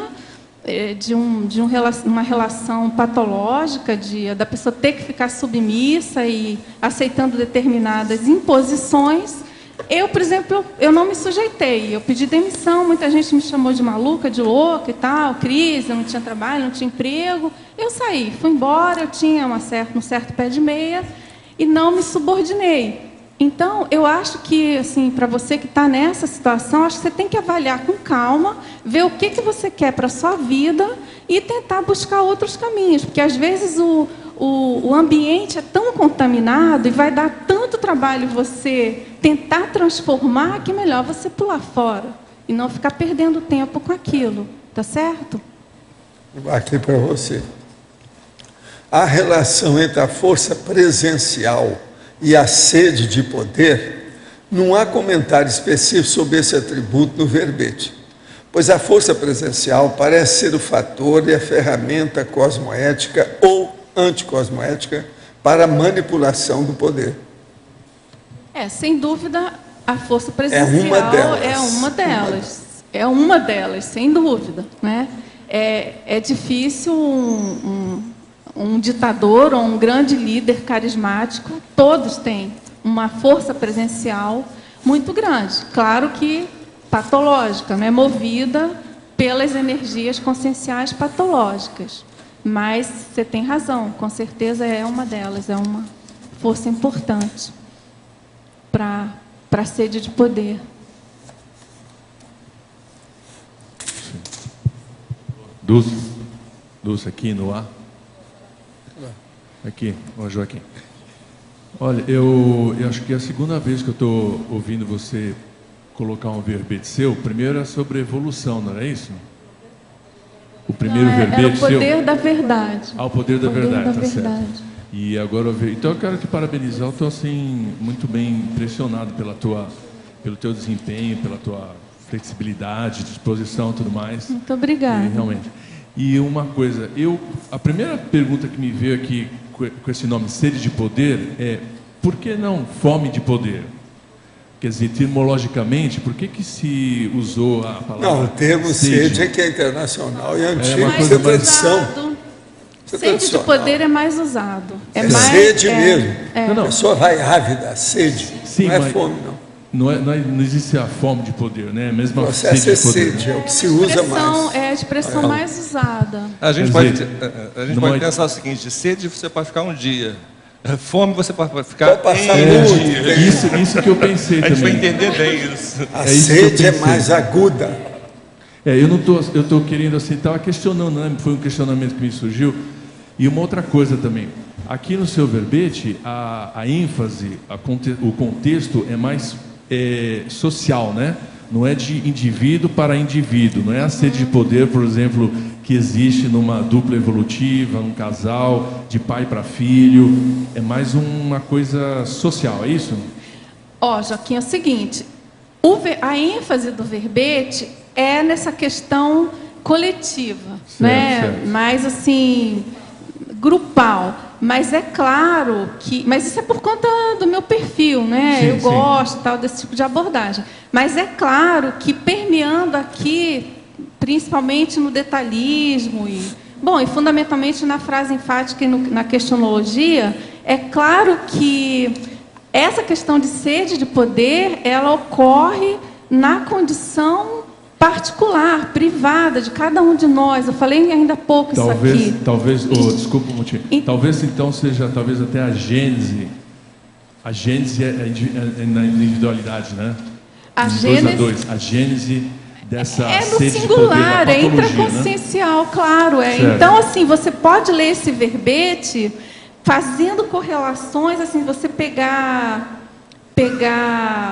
assim, algumas colocações feitas aqui, né? Algumas são bem específicas da questão social, mas tem coisas assim bem típicas pessoais, né? Que se aplicam ao nosso cotidiano, né? Que a gente precisa estar... Por exemplo, você pegar aqui o trinômio forçar, comprar, seduzir. Isso acontece todo dia. A gente tem que estar atento com isso. Ou a gente fazendo com o outro, ou alguém tentando fazer com a gente, né? São modos, maneiras de você exercer o poder sobre o outro, né? Tá certo? Ok. Obrigado. Agora aqui, a sobrinha da minha esposa, que tem 11 anos, passa todo o seu período de férias em nossa casa. Hoje retorna para a cidade em que mora, Carapicuíba, em São Paulo. A relação dela com a mãe é muito precária. Ela passa os dias em função de cuidar da sua irmã mais nova. Não tem direitos iguais ao das outras irmãs, tais como sair de casa e divertir-se. São 3 filhas e a mãe prefere as outras 2. pratica aquela máxima da lei, aos amigos as benesses da lei, aos inimigos o rigor da lei e aos indiferentes a lei. O que mais podemos fazer além de trazê-la para um ambiente mais acolhedor e das infindáveis argumentações com a mãe para que trate as filhas com dignidade? Você quer falar? Eu posso falar também aí, vou deixar você aí. Olha, essa pessoa eu conheço, quem está perguntando, é gente muito inteligente, eles estão fazendo o que pode. Agora, eu acho que aqui no caso, devia de chamar a mãe, todas as filhas e falar na cara, estourar a bomba. É o que dá certo. Estourar a bomba na frente de todas elas. É o caso da cerberocracia materna. Lógico, né? essa aí é a cérbera. É a cérbera doméstica. Intramuros, quer dizer, indoors. Então aí o caso é chamar todo mundo e falar na cara. Agora o ideal é levar até testemunho, para ver o que está se passando. Uma outra coisa séria, devia também deles falarem o período que isso já vem vindo. Quanto tempo já faz? Isso aí é uma coisa muito ruim, porque mais tarde, quando essas pessoas ficarem mais maduras, as filhas, elas vão criar problema. E aí acontece aqueles traumas das separações familiares. Vai tudo para o psiquiatra mais tarde. Que a mãe se de apelar é agora, dá um jeito agora. Não deve deixar isso continuar, não. Você não acha? Com certeza, enquanto é tempo. É o ideal. Que depois dá sempre naqueles problemas de separação mesmo. As filhas não aguentam e procuram até caminhos bem tortos para se livrarem das mães, dos pais, no caso antes. Dulce, no seu artigo da Scriptor de voliciopatia autoral, você fala de pessoas que superaram condições antagônicas e conseguiram deixar grandes obras. O professor Valdo fala, né, que ele conheceu só nessa vida 6 ditaduras. Então, eu queria saber, assim, qual que é a dica que você dá para os intermissivistas que estão ressomando nesse mundo que está repleto de sede, de poder, para eles conseguirem sustentar a ProEx em meio a isso tudo, né? Então, por exemplo, dando um exemplo assim que eu vi bem de perto, né? Tem várias empresas aqui de cognopolitas na cidade e tem grupos aqui que têm tanta sede de poder que eles tentam esmagar, né, essas empresas que têm, às vezes, um objetivo que extrapola a questão apenas financeira e já tem um cunho mais assistencial. Então, qual que é a dica que você dá para esses intermissivistas resistirem a essa condição da sede de poder, mas no sentido de conseguirem realizar suas proexes, né, em meio a isso tudo? Bom, naquela abordagem, né, Kátia, eu peguei o veio da policiologia patológica, né, e, enfim, é uma coisa que eu estou pesquisando e tal, estou acabando um livro, e eu penso assim que aqueles atributos policiogênicos, né, que embasam a questão da vontade positiva, evolutiva, eles precisam ser desenvolvidos, né, para a pessoa poder levar adiante o que ela pretende fazer, né? Então, fora essa questão da cosmoética, da interassistência, permeando essas relações, a pessoa precisa se fortalecer do ponto de vista da voliciologia, né? Do ponto de vista dela ter um desempenho satisfatório da questão da autodeterminação, da autodecisão, do que ela está priorizando, do autoconhecimento dela, e do próprio posicionamento, do discernimento, enfim, é uma série de atributos que é essa questão do paradoxo da vontade, né? O professor Valdo colocou aí recentemente alguns verbetes bem interessantes e verpões, mas a questão do domínio, do autodomínio das energias conscienciais, né, que é a questão da vontade preponderante da pessoa mexer com as energias imanentes disponíveis, é o que vai estar embasando a pessoa conseguir realizar o que ela pretendeu, né? Se o objetivo, se o pressuposto é cosmoético, não tem porquê ela, ciente desses recursos da conscienciologia, não tem porquê ela não buscar investir nisso. É difícil? Dependendo do perfil da pessoa, é mais ou menos difícil, né? Mas a gente sabe que a Conscienciologia já oferece muitos recursos, né? Buscando fundamentalmente o domínio das energias conscienciais a partir do estado vibracional profilático. Agora, em termos assim grupais, né, da CCCI, o que você acha que pode ser feito para se fazer frente a isso, né? A gente vê assim que muitas vezes a Conscienciologia, por um lado, está tentando fazer um trabalho de TARES, de assistência, mas tem uma série de instâncias de poder que acabam, de certa forma, tentando atrapalhar esse trabalho. Você teria assim, alguma dica, o que nós, enquanto grupo, poderíamos estar mais atentos nesse sentido? Você está falando de instâncias de fora da CCCI. De fora.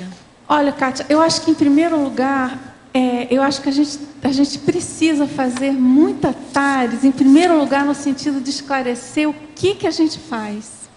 Eu acho que, às vezes, se cria uma aura de má compreensão, e aí entra numa coisa de disputa possível, né, por quem não está nessa comunidade.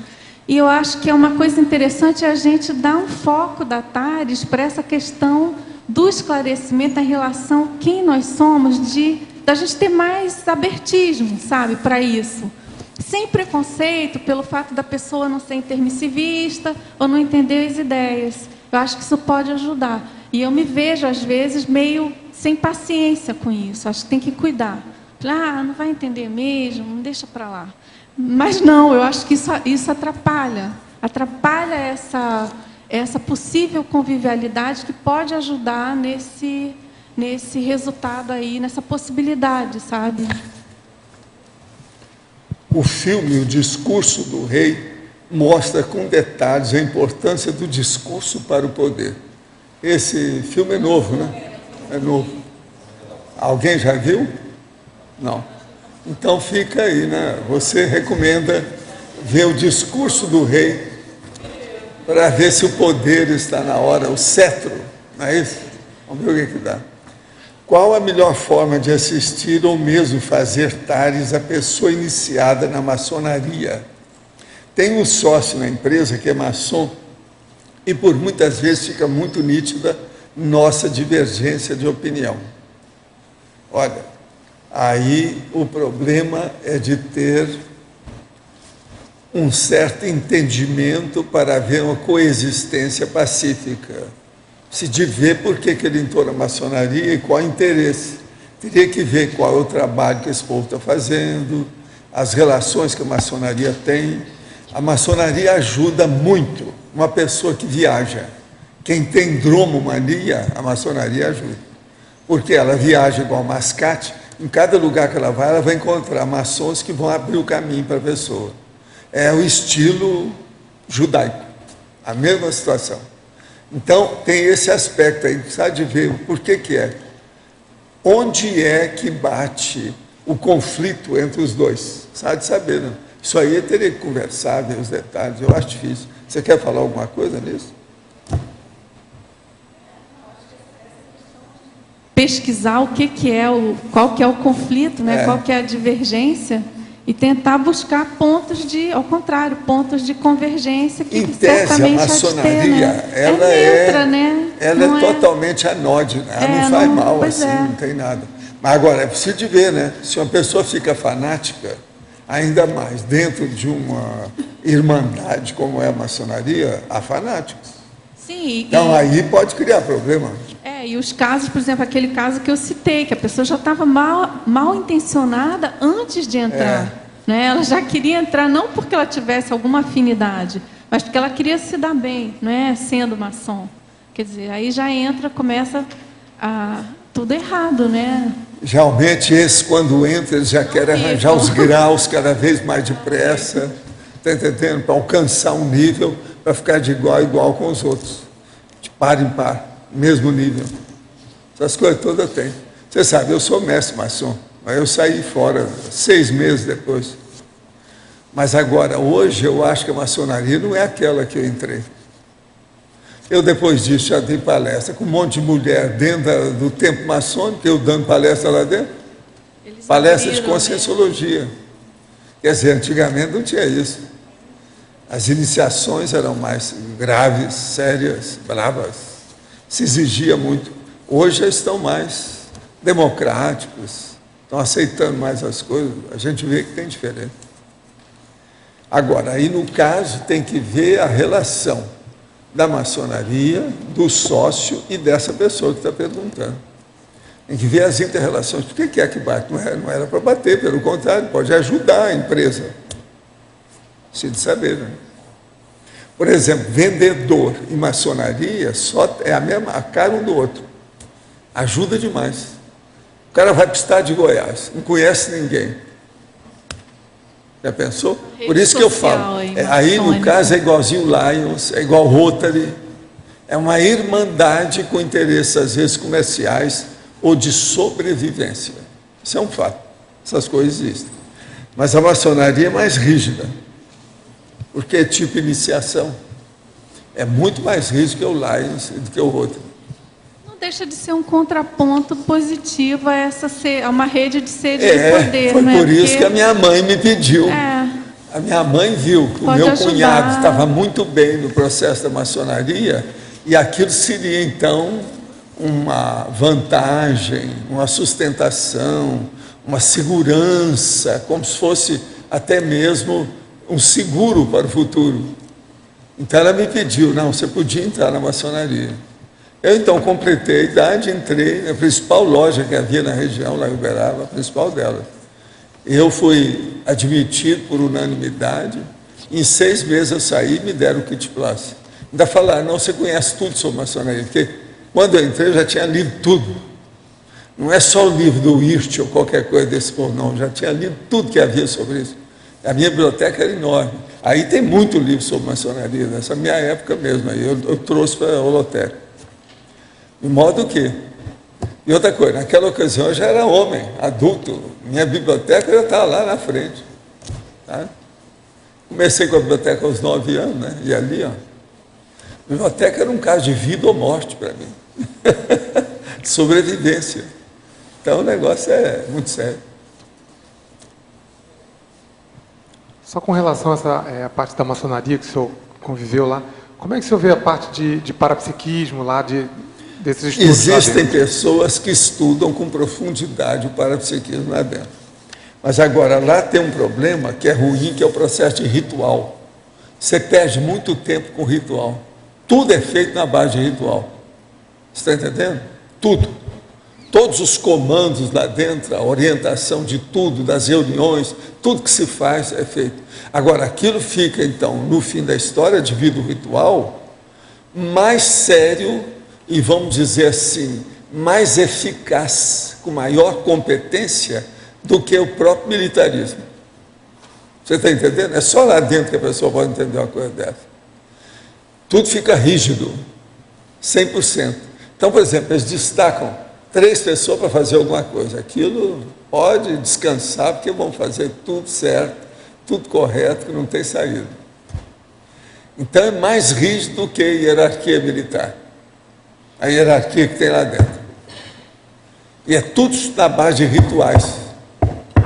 Um que manda no outro, um que chama, tem as vozes, o modo de falar, as coisas todas. Tem sinal para tudo, tem símbolo para tudo, para ver se a pessoa vestir. Agora, essa rigidez é que mantém a maçonaria. Eles existem esses séculos todos devido à rigidez do ritual. Eles gostam de falar hoje, mesmo em Brasília, com a política, que é a liturgia do cargo. A liturgia da Igreja Católica, por exemplo, sustenta a Igreja a liturgia. O caso da maçonaria, em parte, é a liturgia da hierarquia deles.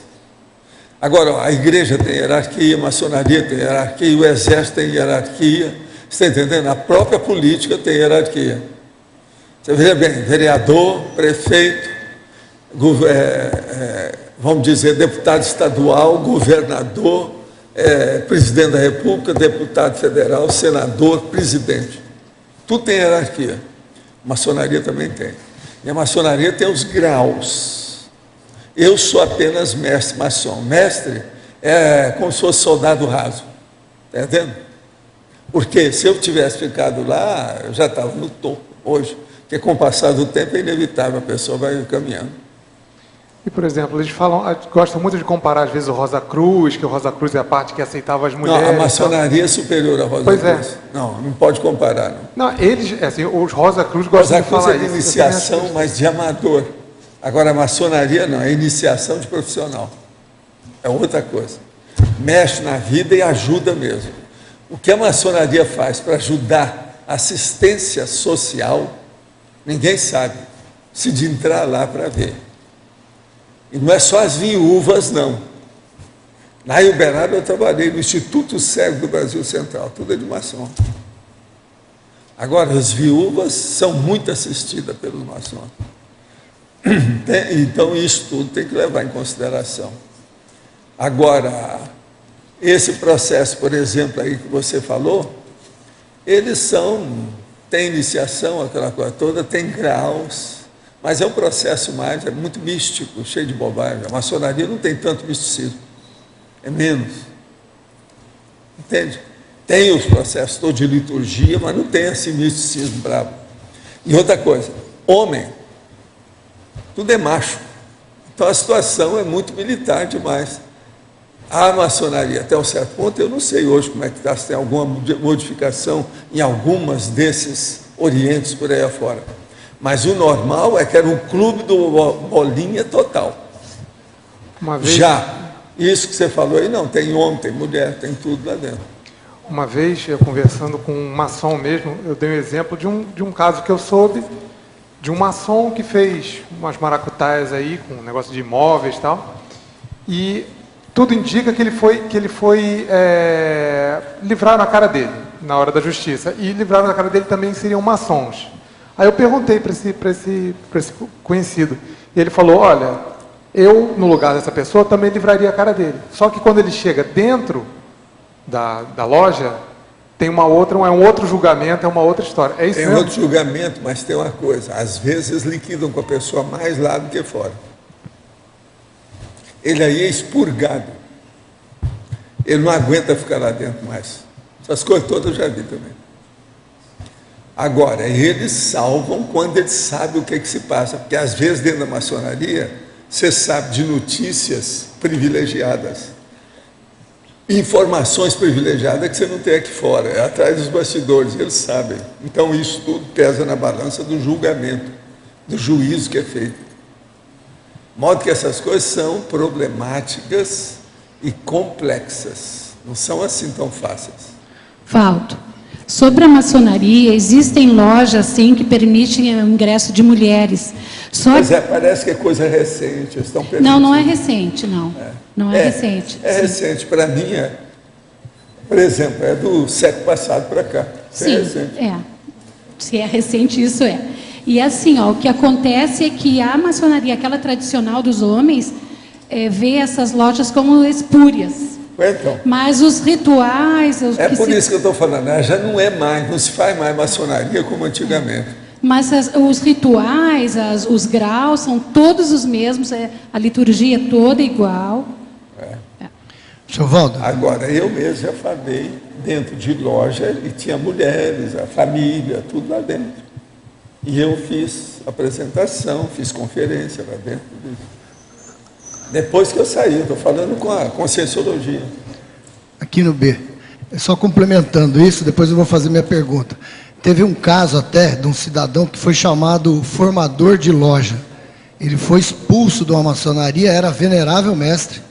E ele começou a montar a loja. Ele criou uma maçonaria e vendia. Não, ele vendia a entrada do cidadão. Mas tem gente desses que se reúne com vigilante, esse povo todo para fazer. Eles começaram a montar a loja. Faz um negócio entre colunas. E vendia a entrada do cidadão para essa nova, vamos dizer, novo. Se você entende, escuta bem o que eu estou falando. O venerável se junta ao vigilante e entre colunas eles são capazes de fazer a politicagem do processo deles. Isso está tudo errado. Mas aí, isso acaba vindo a furo. Dentro da maçonaria, não tem jeito de guardar segredo. Não tem, ali não tem. Tudo vem a furo, do jeito que é feito, cada liturgia. Agora, a pergunta que eu queria fazer para o senhor, o que o senhor está achando desse movimento todo no Oriente Médio, E eu acabei de ver aqui no site da BBC que começou na China já. Já existem protestos lá convocando 13 cidades da China para começar a fazer a Revolução Jasmim.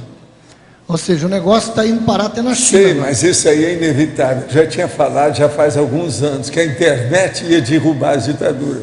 Eu falei isso. Agora, a opinião não é só minha. Muita gente já vinha falando isso. Que a internet é o processo da praia. A hora que virou praia, acabou. O que é a praia? A praia é a democracia. Na praia, todo mundo pode ficar pelado ou seminu. Todo mundo é igual. Então, a hora que fizeram a internet de comunicação praiana, falaram assim, ó, vai derrubar tudo, não vai ficar nada. Então é inevitável. Não dá para sustentar mais ditadura nenhuma há muito tempo. Mas tem... Pode ser que essa ditadura do Fidel Castro seja a última que durou tanto. Daqui para frente nunca mais vai ter isso do jeito. Mas tem algum evoluciólogo, serenão, tem alguém por trás que está ajudando? Não, tem um monte deles, né? Tem uma legião deles, tem um regimento deles trabalhando, que é a Reurbex. Eles estão trabalhando para isso, para ver o que dá. Não é um serenão especificamente, não. Só para a China são 16 que foram para lá. Não, digo, para esse movimento... 4 deles, para mim, são evoluciólogos. Não, para esse movimento todo. Isso tem um monte aí. A gente não sabe quantos. Eu, às vezes, fico pensando que deve ter vindo até gente de fora aí que está vendo as coisas mais sérias, sabe? Eu não sei como é que está hoje. Quando eu dessomar, eu posso te falar. O senhor não recebeu nenhuma informação que isso viria a acontecer nesse momento, né? Não, algumas coisas a gente já sabia. Nós já estávamos esperando isso. Entende? Esse negócio que eles falam que o mundo vai acabar, milhão de coisas, o problema não é bem acabar, vai dar renovação política. Isso é para até o ano que vem. Já começou. Pode ser que esteja vindo. Do jeito que é que veio o EM, na ocasião, eu perguntei, quando é que vem os serenões de lá? Eu estou com a leve impressão que nós estamos recebendo, mas ainda não vi nenhum deles aí. Sabe como é que é? Eu, pessoalmente. Mas essa minha suspeita tem só 50 anos. Que o EM foi mais de 50 anos, você sabe, para trás. Hein? O negócio dele é muito antigo. Então, eu tive muita ideia sobre os assuntos todos. Agora, veja, vir um engenheiro é uma coisa, mas eu quero ver um serenão. Né? Eu não estou pedindo muito. E outra coisa, não estou pedindo para mim. Eu estou pedindo para esse grão de areia que está aqui, chamado terra. O problema é esse. Os nossos comerciais, por favor. As pontuações de hoje: 152 assinaturas no livro de presença, 22 perguntas presenciais, 19 perguntas online, 49 votos presenciais e 4 votos online. Hoje teremos os recados do Mário e Frederico sobre tenepsograma, a Carla sobre o curso Saúde Consciencial da OIC, o João Paulo sobre os fundamentos da conscienciometria, o Paulo André sobre a prova da imagística e o Cineclube com o Marcos Dung. Antes com vocês o Fernando sobre o programa Amigos da Enciclopédia. Informando que no próximo domingo nós faremos o sorteio mensal do programa Amigos da Enciclopédia. Vamos sortear um curso ECP1, gentilmente aí cedido pelo IPC, e também vamos sortear um livro, Onde a Religião Termina, do professor Marcelo da Luz. Um sucesso aí, recentemente lançado. Sorteado domingo, então, domingo próximo aqui pelo Amigo da Enciclopédia. E também hoje é o último dia para a confirmação da participação no jantar do primeiro encontro dos Amigos da Enciclopédia, que ocorrerá dia 8 de março, na terça-feira do Carnaval. Então, ainda estamos aqui no hall do Tertuliário, aguardando quem tem interesse de fazer a reserva. E a boa notícia é para aquelas pessoas que não são associadas ao programa, que colocaram o nome na lista, que nós vamos atender a todos. Conseguimos um espaço maior, então todas as pessoas que estão na lista ou quiserem entrar na lista hoje, nós vamos atendê-los, tá certo? Então, hoje é o último dia, a partir da manhã nós vamos fazer então o encerramento da lista e o chamado geral para o pessoal. Obrigado. Okay. Gente, boa tarde. Eu queria convidar a todos para o curso Tenepsograma, que ocorrerá no próximo dia 26 e 27 de fevereiro, aqui em Foz do Iguaçu. Esse curso está sendo feito pelo IPC, promovido pelo IPC, em parceria com a nova pré-IC do Parapsiquismo. Então, gostaria de convidar a todos, por ser o primeiro evento da pré-IC do Parapsiquismo, o curso Tenepsograma, com o professor Mário Oliveira, aí em parceria com o IPC. Vou passar para o professor Mário para falar um pouco aí sobre o curso. O curso tem a avaliação das 100 perguntas, que vai ser realizado na parte da manhã de sábado e domingo, e na parte da tarde vamos ter um trabalho energético, simulando o trabalho da TENEPS. É uma grande oportunidade para quem faz TENEPS de avaliar a sua TENEPS, e para quem não faz, para ter as noções básicas de como iniciar a sua TENEPS. Obrigado e até lá. Boa tarde a todos. Dia 27 de fevereiro, a OIC vai estar promovendo o workshop para divulgação do curso Saúde Consciencial. Esse curso é um curso modular, ele acontece uma vez por mês e ele tem como objetivo tornar o aluno consciencioterapeuta de si mesmo, aprender a diferenciar saúde e doença, entender de saúde integral e consciencial, potencializar a sua saúde e vivenciar as etapas da autoconsciencioterapia. São encontros mensais que acontecem a partir de março. Maiores informações no telefone 45 3025 1404 ou pelo e-mail modular@oic.org.br. E no dia 27, então, teremos o workshop. Obrigada. Boa tarde, eu vim falar em nome da Consul sobre o curso Fundamentos da Conscienciometria. Esse curso é direcionado para a pessoa que quer aprofundar na sua autopesquisa, no ajuste da autoimagem. É um curso promovido pela Consul, aqui no CEEC, ele é realizado aqui dentro, com um curso com 25 aulas, são 6 meses de duração, cada aula tem um tema. E em cada aula vai ter um professor conscienciômetra já especializado naquele assunto. Então as inscrições já estão abertas e o curso se inicia no dia 19 de abril. 19 de abril. São apenas 18 vagas. Ele tem duração de 6 meses. 19 de abril é às terças-feiras, a partir das 7h30 da noite. De 7h30 às 10 da noite, durante 6 meses. Mais informações no CEEC. Obrigado. Boa tarde a todos. Vim convidá-los para participarem da prova da Imagística, a terceira prova da Imagística, que foi um evento, foi sugestionado pelo Serenão Australino. É uma atividade que os alunos vão desenvolver as habilidades da criatividade e da imagística.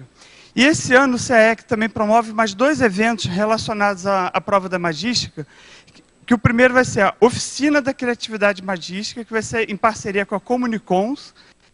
Eu e o professor Amauri vamos estar com essa atividade no dia 19 de março. Então, a Oficina da Criatividade Magística vai ser uma atividade para desenvolvimento da criatividade e magística mesmo. E, em seguida, no dia 20 de março, vamos ter a Oficina de Qualificação e Aprofundamento na Prova da Magística. Então, a prova da Magística, muitos alunos têm a dúvida, né? Como é que funciona, qual é o critério de correção. Então, essa oficina do dia 20 vai ser um simulado, uma maneira do pessoal treinar antes da prova, né? E esse simulado, essa segunda oficina, é só para alunos que já fizeram a prova, tá bom? Obrigado. Então, gente, o Polo Conscienciocêntrico Discernimento anuncia a sessão de hoje do Cineclube Cognópolis, né? Eu já tinha falado ali, o filme é Advogado do Diabo, com Al Pacino, Keanu Reeves. A temática essa tem a ver com o verbete de hoje, da sede de poder, mega assédio, mega desassédio, paradireitologia, cosmoeticologia. Botei outras coisas aqui, tem a ver com multidimensionalidade, parapercepciologia, essas redes mafiosas que a Dulce comentou também no verbete dela, desvio de PROEX, né, por ambição e associação patológica. Entrada R$2, como sempre, né, comes e bebes R$3. Quem ajudar a gente, quiser chegar umas 6 horas, 18 horas para ajudar, fica isento da taxa. Tá, gente? E vem aí o discernimento cultural, tá? Com mais atividades culturais. Além do cinema, vai ter coisa de música, dança, esporte, etc. Depois a gente entra com mais detalhes aí. Obrigado. Amanhã teremos o verbete humor homeostático, a especialidade holomaturologia, a autora Sandra Tornieri. Obrigado pela presença de todos e até amanhã.